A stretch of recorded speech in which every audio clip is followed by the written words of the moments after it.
Wanita itu tanpa sengaja melirik pria di luar. Akibatnya, ketika dia berbalik, suaminya yang mencurigakan itu langsung menamparnya.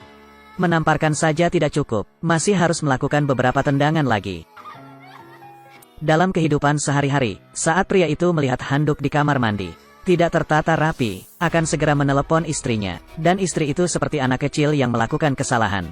Lipat handuk dengan cepat dan rapi, dan semua peralatan rumah tangga harus diberi label menghadap keluar. Karena, suami wanita tersebut adalah seorang psikopat dan pelaku kekerasan dalam rumah tangga. Laura hidup dalam ketakutan setiap hari. Jika Anda melawan, Anda akan dipukuli. Setelah berkelahi, dia menjadi orang baik. Berikan istri Anda hadiah kecil untuk menghiburnya. Di mata suami Martin, istrinya adalah miliknya, kapan saja, di mana saja. Selama dia mau, istri harus memuaskannya. Tidak hanya itu, dia juga membeli beberapa pakaian aneh secara online. Kemudian memaksa istrinya untuk memakainya. Dia memandang ke laut dengan putus asa. Dia sangat ingin melarikan diri. Namun setelah menikah, keduanya tinggal di sebuah rumah di tepi laut. Jika ingin keluar, Anda harus menyeberangi laut. Siang hari itu, Laura mengambil batu dan melemparkannya ke lampu jalan di samping rumah. Sepertinya dia sedang merencanakan sesuatu. Malam itu, Martin mengajak Laura dan tetangganya ke laut. Tak disangka, di tengah perjalanan, cuaca tiba-tiba berubah. Lambung kapal mulai berguncang hebat tidak jauh dari pantai. Wanita itu tidak bisa berenang tapi tidak panik. Martin dan tetangganya buru-buru mengambil kendali layar. Karena tergelincir, Martin masih terjatuh saat dia mencoba yang terbaik untuk naik ke perahu. Kemudian dia mengetahui bahwa istrinya telah menghilang. Dia memanggil nama istrinya ke laut dengan putus asa. Namun selain badai, tidak ada tanggapan. Kemudian tim penyelamat mengerahkan penyelamatan. Namun hanya satu jaket pelampung Laura yang ditemukan. Dia tidak tahu cara berenang. Ia pasti tenggelam ke dasar laut. Beberapa hari kemudian, suami Martin. Dia mengadakan pemakaman tanpa peti mati untuk istrinya. Tiba-tiba perabotan di sekitarnya hilang.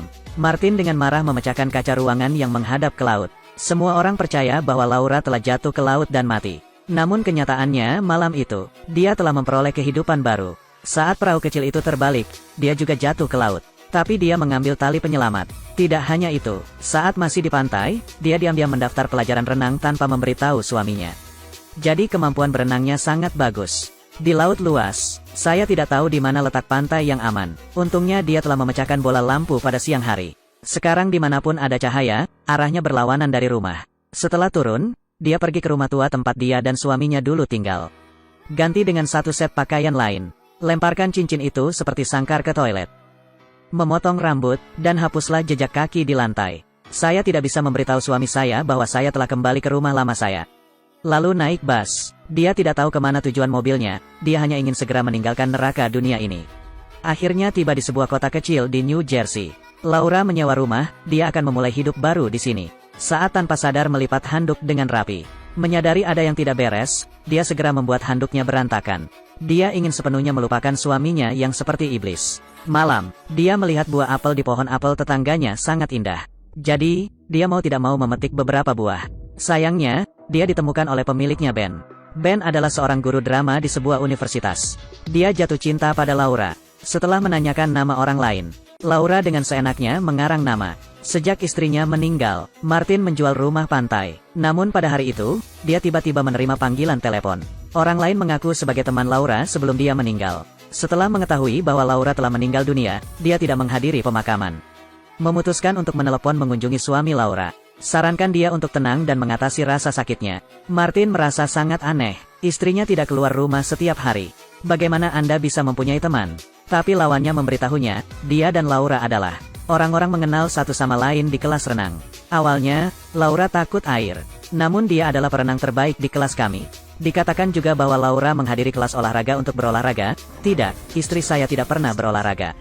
Dia memberitahu kami hal itu. Itulah sebabnya dia mendapat memar yang parah. Pak Martin, saya tidak mengerti. Maaf mengganggu Anda, ini sangat membingungkan.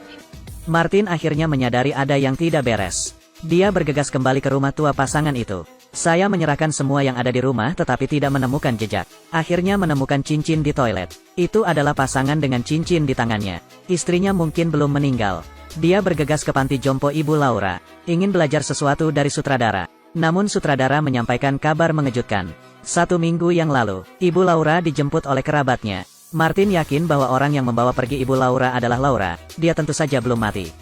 dan menyembunyikan ibunya. Ibu Laura buta pada kedua matanya, dan kelumpuhan pada bagian bawah tubuh. Dalam keadaan seperti itu, mereka berdua tidak bisa pergi jauh. Paling jauh hanya 2 hari perjalanan. Setelah itu, Martin menghabiskan banyak uang untuk menyewa seorang detektif swasta. Dengan uang, segalanya bisa dilakukan dengan cepat. Sangat cepat, dan menemukan panti jompo baru Ibu Laura. Martin menyewa sebuah motel di dekatnya. Diam-diam menunggu Laura muncul. Di sisi lain, Laura masih sangat berhati-hati. Sejak membawa ibunya ke panti jompo, dia tidak pernah berkunjung. Ben mencarikan pekerjaan untuk Laura di perpustakaan.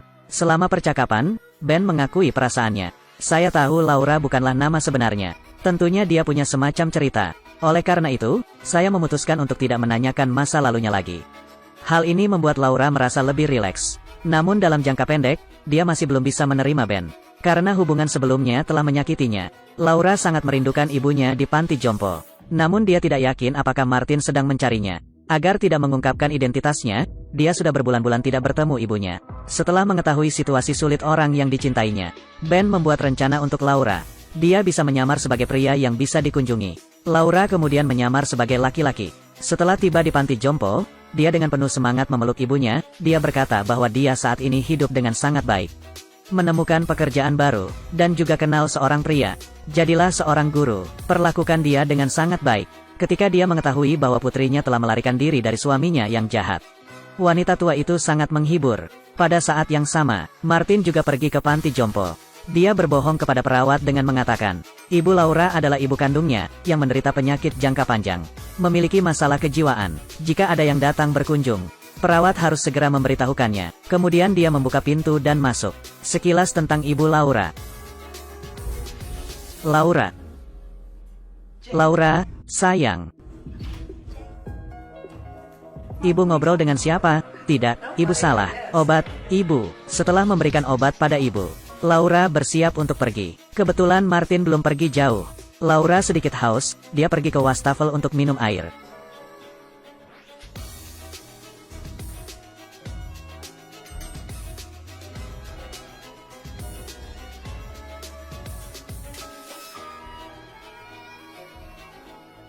Segera, Laura keluar dari panti jompo tanpa cedera.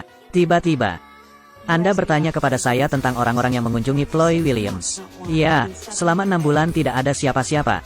Lalu tiba-tiba hari ini, seorang wanita muda, tidak, anak muda, memiliki sedikit kumis. Apakah dia baru saja keluar dari pintu itu? Martin bergegas mengejarnya. Namun saat ini Laura telah menghilang tanpa jejak. Kembali ke kediamannya, Laura sangat bahagia. Dia akhirnya bertemu ibunya dengan selamat. Ben juga merasa bahagia untuknya. Malam itu, Martin sekali lagi kembali ke kamar rumah sakit Ibu Laura. Wanita tua itu juga mendengar suara itu. Martin berbohong dan mengatakan dia adalah seorang petugas polisi. Karena wanita tua itu buta pada kedua matanya. Jadi aku tidak tahu kalau laki-laki di hadapanku itu adalah menantu iblis. Martin berkata bahwa dia, sebagai petugas polisi berpangkat tinggi di Boston. Kami mengetahui apa yang dialami putrinya. Menurut sumber polisi, suami putrinya mungkin sedang mengejarnya. Oleh karena itu, kami perlu memberitahu Anda bahwa putri Anda dalam bahaya. Mendengar ini, wanita tua itu panik. Sore ini, putrinya berkata dia punya teman baru. Menjadi pengajar di universitas tertentu. Jadi wanita tua itu memberitahu sekolah Ben. Setelah memperoleh informasi penting, Martin berencana menggunakan bantal untuk membunuh wanita tua itu. Untungnya, kali ini, perawat membuka pintu dan masuk. Wanita tua itu lolos dari kematian. Segera setelah itu, Martin kuliah di Universitas Princeton. Setelah menemukan seorang guru drama, dia segera menggunakan pistol untuk menekan kepala guru. Memaksa dia untuk mengungkapkan lokasi Laura. Tanpa diduga, orang lain mengatakan bahwa dia gay. Dan dia tidak sendirian dalam mengajar drama. Jelas sekali Martin mencari orang yang salah. Malam itu, dia berjalan-jalan di taman hiburan. Tiba-tiba, pemandangan yang mengerikan muncul. Dia melihat istrinya, menjadi penuh kasih sayang dengan pria lain. Matanya seperti mengeluarkan api. Jadi Martin mengikuti mereka. Kembali ke rumah, Laura masih tenggelam dalam kebahagiaan karena cinta barunya. Tiba-tiba, dia melihat handuk di kamar mandi terlipat rapi. Ketakutan yang tidak masuk akal muncul di hatinya. Dia buru-buru memeriksa setiap kamar. Terakhir, buka lemari dapur. Melihat kekacauan di dalam, dia akhirnya merasa lega. Selanjutnya, dia dan Ben makan malam bersama dengan penerangan lilin. Mereka tidak mengetahui hal itu. Ada sepasang mata yang menatap mereka dari jauh. Setelah makan, keduanya kembali ke rumah. Kembali ke rumah, Laura menyalakan musik. Itu adalah musik yang paling disukai Martin. Tiba-tiba dia terkejut, namun saya segera menyadari bahwa saya terlalu lelah. Tapi adegan selanjutnya, Laura melihat bak mandi telah terisi air. Seolah-olah seseorang baru saja selesai mandi. Dia segera mematikan keran, pergi ke ruang tamu, melihat pintu kamar terbuka kembali. Rasa takut tiba-tiba muncul di hatiku, dia hendak mengulurkan tangannya. Tutup pintunya dan alarm kebakaran akan berbunyi lagi. Karena seseorang sedang menggunakan oven. Tapi lupa mematikannya, Laura mengambil sapu dan menghancurkan lemari dapur. Segalanya kembali tenang, tapi ketika dia sampai di dapur, handuk di atas terlipat rapi. Ini bukan kebiasaannya. Segera, dia dengan gugup membuka lemari itu lagi. Semua barang di dalamnya diberi merek di bagian luar. Pada titik ini, Laura sangat terpukul. Setan itu telah kembali, tidak ada waktu baginya untuk melarikan diri. Martin muncul di belakangnya. Sekarang, Ben, yang sangat jatuh cinta, tetap tidak puas. Dia mengetuk lagi. Martin memegang pistol dan bersembunyi di balik pintu. Kemudian minta Laura untuk mengusir pria itu.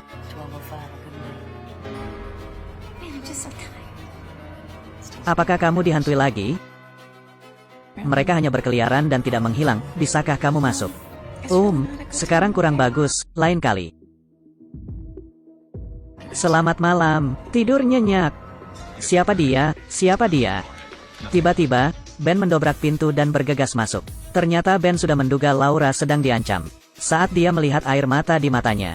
Tapi Ben bukan tandingan Martin. Hanya dengan beberapa pukulan, dia pingsan oleh Martin. Martin dengan lembut memeluk Laura yang keras kepala. Membujuk istrinya dengan kata-kata manis agar dia bisa kembali padanya. Tanpa diduga, Laura langsung menendangnya di tempat berbahaya. Penyebab rasa sakit yang parah. Pistol di tangannya jatuh. Laura buru-buru mengambil pistol dari lantai. Dengan tegas menembak langsung ke arah Martin. Namun tembakan pertama tidak mengenai. Lihatlah tangan Laura yang gemetar dan ketakutan. Martin perlahan-lahan mendekat, mengatakan bahwa dia adalah suami yang paling dia cintai. Jangan berani-beraninya lari dariku. Saat ini, Laura dengan cepat membungkuk dan mengangkat telepon untuk memanggil polisi. Ini Laura di 408 Vincent Street. Tarik pelatupnya, kemarilah sekarang, saya baru saja menembak dan membunuh seorang penyusup. Dia telah menanggung dampak buruk akibat kekerasan dalam rumah tangga. Sekarang dia dengan tegas melepaskan tembakan. 3 peluru menjatuhkan iblis.